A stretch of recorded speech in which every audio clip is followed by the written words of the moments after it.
started like any ordinary afternoon, the kind of day people rush through without noticing the details. Just another moment in the steady rhythm of city life. The buses were packed, the air was heavy, and no one really expected anything to happen, especially not something that would shake the hearts of thousands. But that day, one quiet gesture from a teenage boy would set off a chain reaction that no one saw coming. And somewhere far away, on a distant, war-scarred world, the echoes of that act would awaken something powerful, something watching, something ready to respond. He was just 17, tall, lean, the kind of kid who stayed out of trouble but didn't get noticed much either. Malik was his name. Black teen, raised by a hard-working single mom.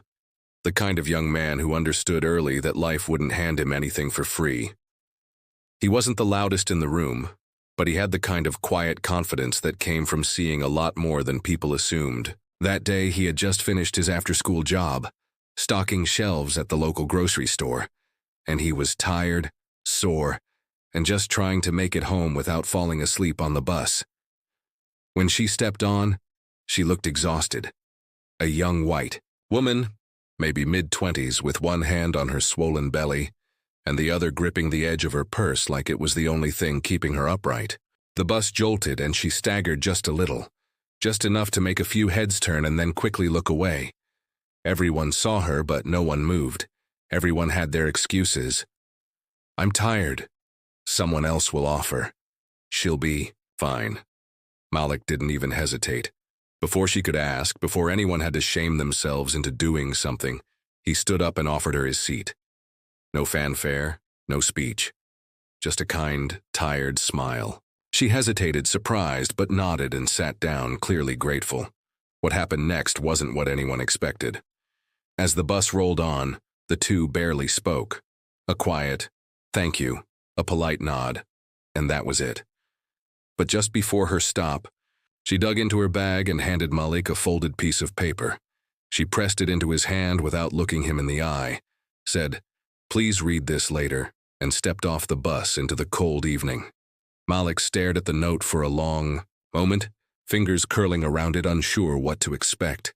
Was it a thank you, a phone number, something else? He didn't open it right away. Something about it made him nervous, like whatever was written inside would change more than just his night. And he wasn't wrong. He opened it as the bus pulled into his stop. The handwriting was neat, careful. But the words, they hit like lightning. "You don't know me, but I know you. You saved more than just my back today. You're about to be part of something big. Something you were born for. You'll get another message soon. Watch the skies." He laughed at first. It sounded ridiculous, like something out of a science fiction movie. But that laugh faded quickly as he looked up and noticed something strange.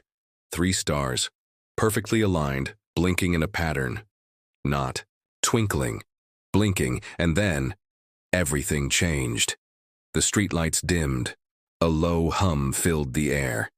And somewhere, far beyond what human eyes could see, something ancient stirred. The Deathworlders, legendary warriors from a forgotten planet, creatures of fire and resolve, protectors of the innocent, had received a signal. Someone had called for help. And the Deathworlders were coming. But not everyone welcomed their return. Not everyone believed humanity was ready. Malik didn't know it yet, but he was at the center of it all. And that simple act of kindness, giving up his seat on a crowded bus, was the spark that would light a fire across worlds. And just as he started walking home, the ground beneath him trembled. Something had landed, and it wasn't alone. Malik froze where he stood.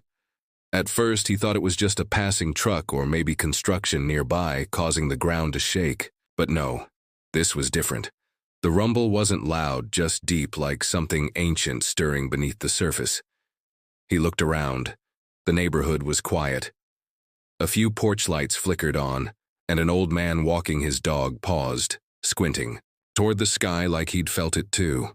But no one screamed. No one ran. It was like the whole world was holding its breath. Still clutching the note, Malik slowly started walking again, his sneakers crunching on the cracked sidewalk. The street looked the same as always. Rusted mailboxes, worn-out grass, the same row of tired houses. But something felt off. The air was too still, like the city itself was watching. When he got home, the lights in the living room were already on. His mom was there, folding laundry while the evening news mumbled quietly in the background. She looked up as he walked in, her eyes scanning him like they always did, checking for anything wrong. "You okay?" she asked. Malik nodded, stuffing the note into his pocket. "Yeah, just tired." She didn't press. She rarely did. Life had taught them both to hold things close, but Malik couldn't stop thinking about what he'd seen, or what he thought. He'd seen the blinking stars, the shaking ground, the strange hum that seemed to follow him all the way home. Upstairs in the quiet of his bedroom, he pulled the note out again. The words were just as sharp, just as unreal as before. "You saved more than just my back today. You're about to be part of something big." He flipped the paper over. Nothing. No name, no number, no explanation. Just a message and a warning. Watch the skies. He didn't sleep that night. Every sound outside made him jump. The creak of tree branches, the distant howl of a dog, even the soft rattle of wind against the window felt loaded with meaning. At 3 a.m., he got up and opened his window, staring out into the cold dark. And then he saw it again. The lights. 3 stars lined up perfectly, blinking in a slow rhythm. 3 short pulses, pause, 3 more. Not random, not natural. Almost like code. That's when his phone buzzed. No number. No contact name. Just a text. "It's starting." He stared at the screen for a full minute before locking the phone and setting it down like it was dangerous to touch. His heart pounded in his chest, and a creeping sense of something enormous, something way bigger than him began to settle in. The next day at school, everything felt surreal. The hallways were noisy. His friends joked and argued like usual. But Malik felt like he was walking through a dream.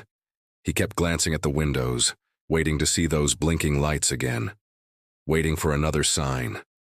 And then she showed up. He was heading to his locker when he saw her, the pregnant woman from the bus, only she didn't look pregnant anymore.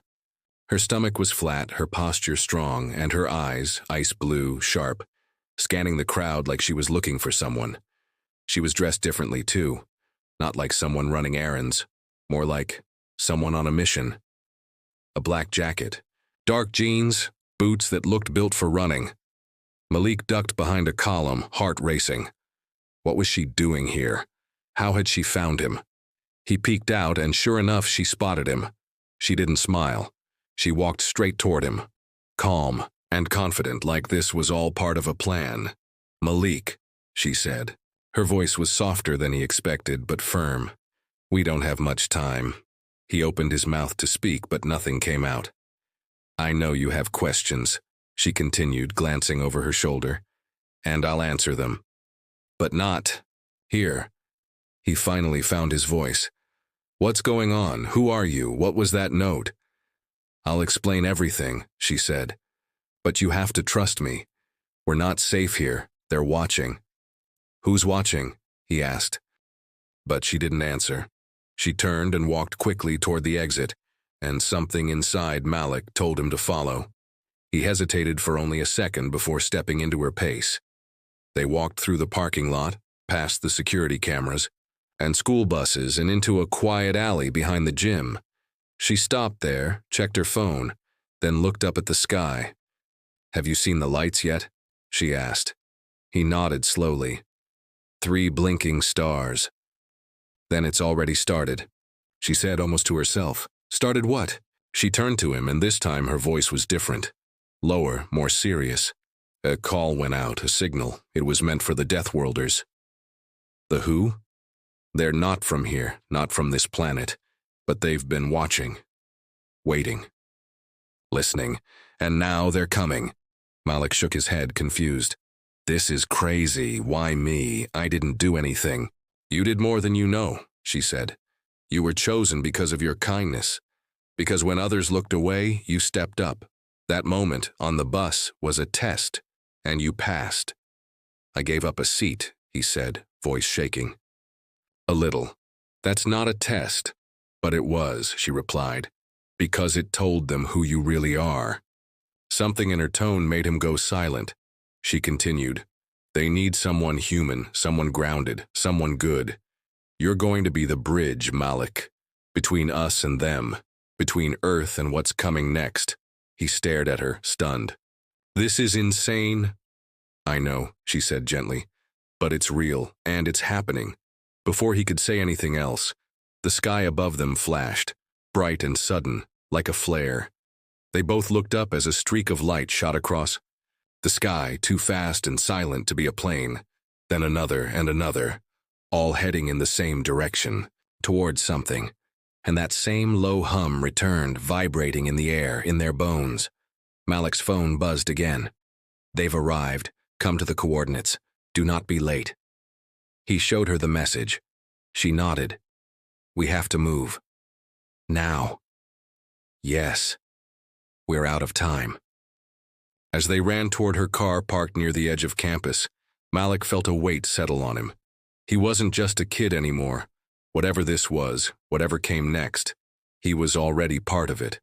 And deep in space, hidden behind clouds of fire and steel, the Deathworlders prepared to descend. The ride was quiet at first, the car cutting through the fading afternoon light like a shadow.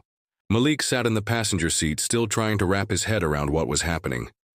Every few seconds he glanced at the woman beside him, if she even was just a woman. She hadn't told him her name, hadn't explained how she knew so much, but somehow he felt safer with her than without.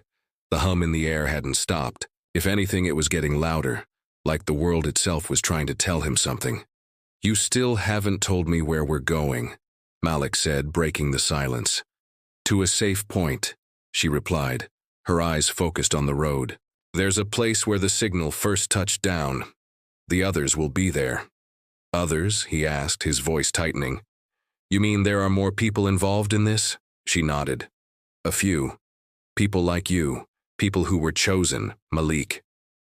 Leaned back, hands clenched in his lap. Chosen for what exactly? She hesitated, then said, to help decide what happens next. The Deathworlders don't just show up, they respond. And when they come, it means something serious is about to unfold. Something that threatens more than just one city or one country. Sometimes it means the entire species is being tested. He didn't know how to respond to that. The idea was too big, too far beyond anything he'd ever dealt with. He'd been worried about his final exams, helping his mom with the bills, staying out of trouble. Not aliens, not signals from the stars, not the fate of the world. They drove for almost an hour, leaving the city behind. The buildings gave way to open fields and scattered trees, the sky above growing darker, stranger. Malik noticed more of those lights, those blinking stars, spreading now, forming shapes that didn't look random, like a map was slowly being revealed. As they turned down a gravel road, another car came into view, parked under a cluster of trees. Two people stood nearby, watching as they approached. One was a girl around Malik's age, her face half hidden by a hood, arms crossed tightly over her chest. The other was an older man with a shaved head and a military stance, like someone who'd seen too many things and didn't trust anything anymore. As soon as Malik stepped out of the car, the man looked him over with sharp eyes. This the one? He asked the woman. She nodded. He saw the lights, got the message. The girl stepped forward. What's your name?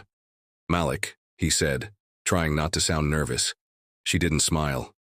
I'm Lena. I got my message 2 nights ago. Same thing, stars blinking, a note slipped under my door. I thought it was some prank, until they showed up. Who? Malik asked. She pointed up where a faint shimmer in the sky seemed to ripple like heat on pavement.